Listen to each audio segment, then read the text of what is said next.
Hello, everybody. This is Chapter 3 and Chapter 4 videos asking us to answer a couple of the questions within each of the chapters. Chapter 3, one of them is explained the concept of assumed similarity on page 84.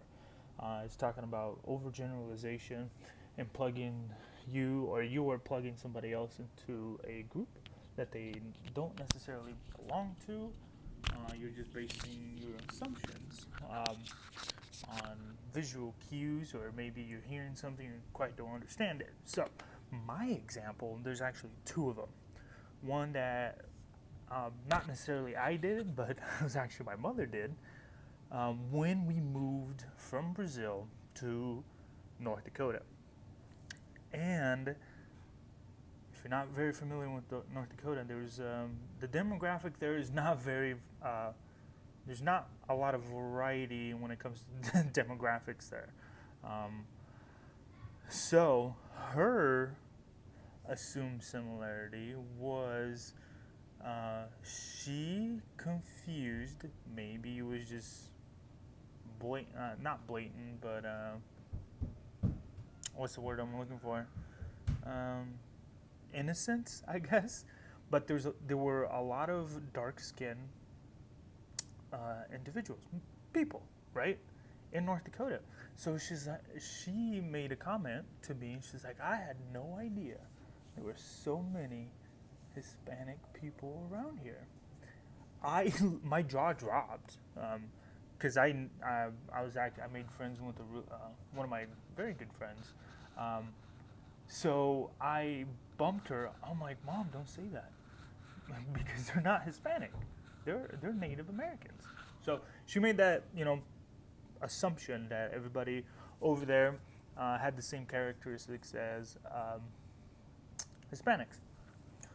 And then the experience I had within myself was just the opposite, right? Um, my friend was Native American. He was from the Mandan tribe, and one of his uncles. We were hanging out. It was the first time I ever met his uncle, and he's like, "Hey, man, so which tribe are you from?" I'm like, "I'm not from any tribe. I'm from Brazil. I was born and raised in Brazil, so on and so forth, right?" Um, because I think his generalization or assumption was due to the fact that I was not so much now, but I was very dark skinned when I first moved to North Dakota, and I kind of had the same features. Actually, a lot of people confused actually my friend for me and him for I, so it was just one of those general assumptions of similarities that we shared, even though we were in completely different sides of the continent. Rites of initiation. So the second question is rites of initiation means to figure out a way, figure a way into a group. So like a rite of passage. The book talks about different things where different cultures have initiations, and this is actually one of the questions I posed for one of the reflection papers is what exactly is for the United States? Like, what do we consider that to be a rite of passage from? Because in my head, rite of passage is like the becoming of like, a kid, a boy, to a man, or from a girl to a grown woman.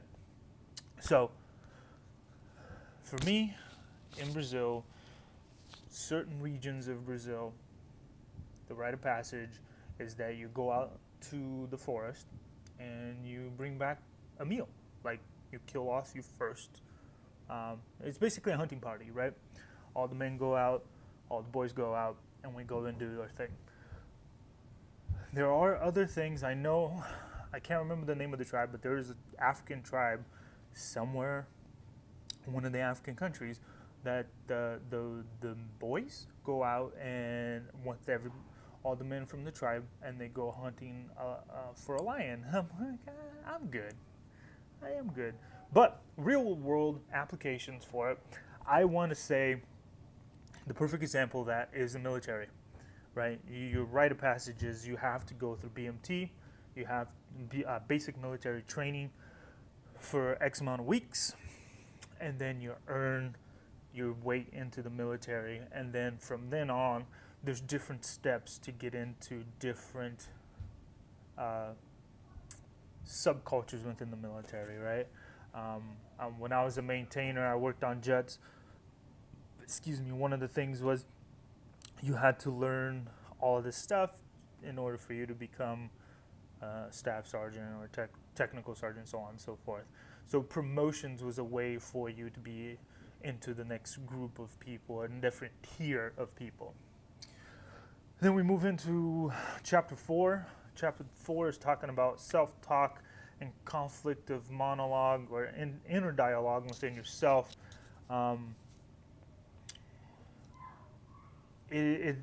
The book describes it as like an internal monologue between you and yourself.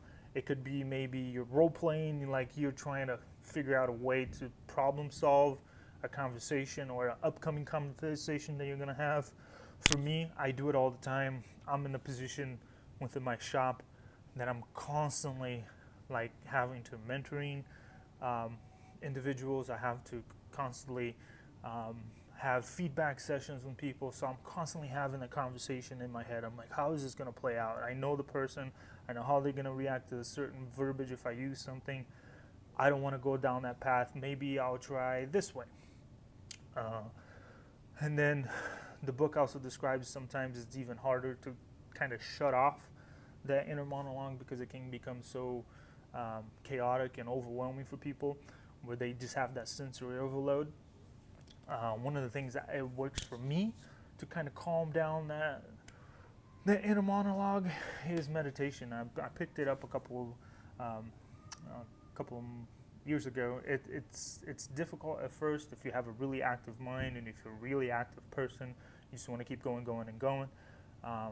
But it has helped me tremendously at my work situation because I'm one of 2 people of an entire shop of 70 as a full-timer, so I'm getting bombarded from left to right when it comes to things. So I just needed a way to, okay, I need to process this thing bit by bit. So meditation and walking meditations have helped me quite a bit.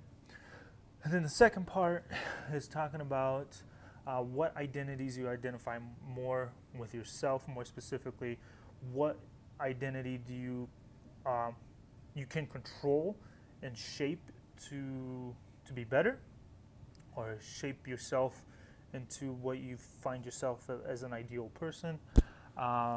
Cultural, what identity do you hold on true to yourself, making yourself like, this is my culture, my identity. And then the other one is what identity is important to you right now. So for control and shaping, I'm one of those people that really like to self-reflect a lot. Even when things go wrong and it's not my fault, I'm still like, what did I do wrong? Like, what could I have possibly done to get to the situation we're in, right? I think they talk about that being emotionally intelligent. But I think that also coincides with the other identity of perfect self-identity.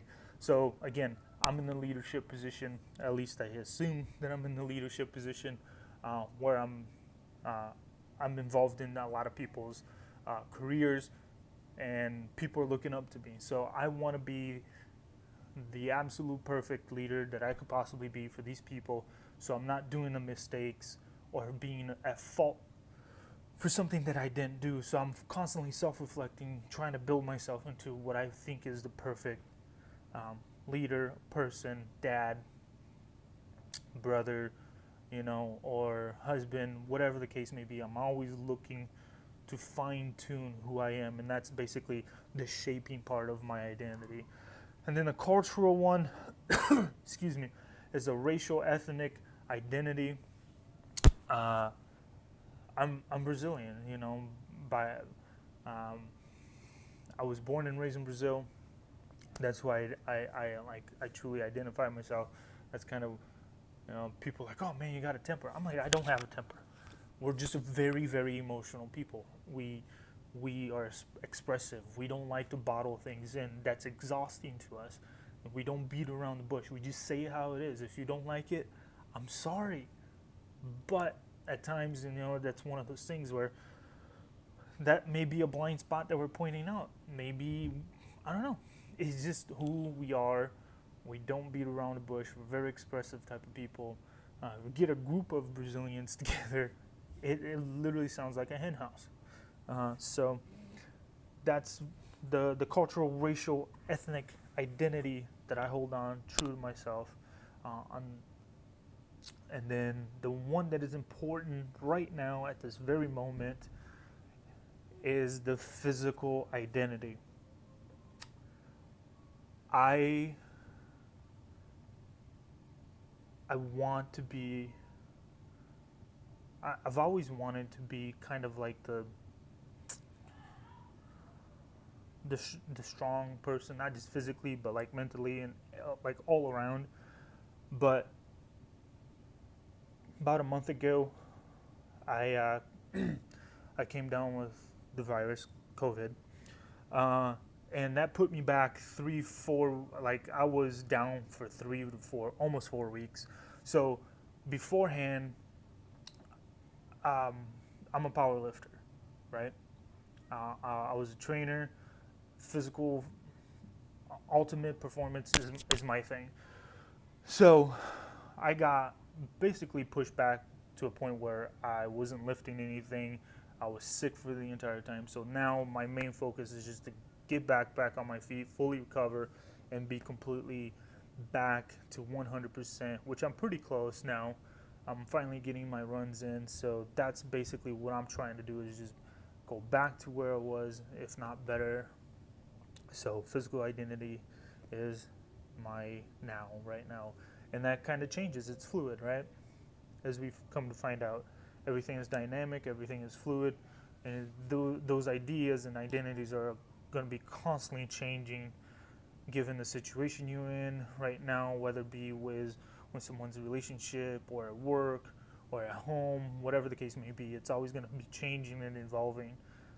But yep, that's enough for me. I already took 12 minutes out of your time. I'll talk to you guys later. Bye.